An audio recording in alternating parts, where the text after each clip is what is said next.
Stress is an inevitable part of life. But for healthcare professionals, chronic stress often becomes the norm.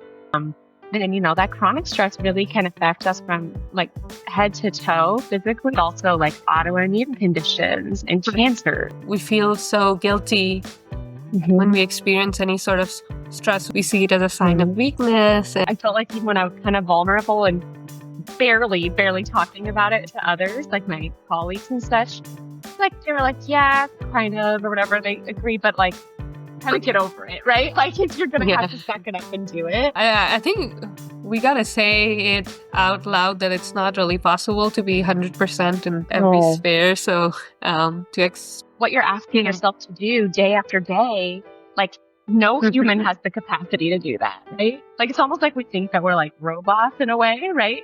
And then we're just like, I'm just going to keep doing the same thing day after day, keep adding things on and keep smiling. It's like, kind of crazy if you think about it, And what are some ways that healthcare providers can regulate their nervous system? We all have patterns that we tend to be like become our default. Can you tell me like a practical real-time example of what you would do? Basically, like if you touch your arms, kind of like contain your arms this way. It's called havening. And it's essentially just like sensory feedback, right? And you can do it anywhere on your body, but it's kind of like giving yourself that like proprioception, that feedback of like a hug, essentially. Right? But what is energetic time management? If you are just able to write down, like on a piece of paper for 5 minutes, right? Like write out all the things that are kind of causing you the most stress.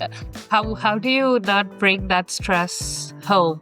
I like to do some kind of little like transition type ritual on my way home. Like, I hate to say this, but I don't think that like your employer is probably going to be the one that like comes and saves you, right? Like you really do deserve to live and work in a way that feels good and like meaningful to you.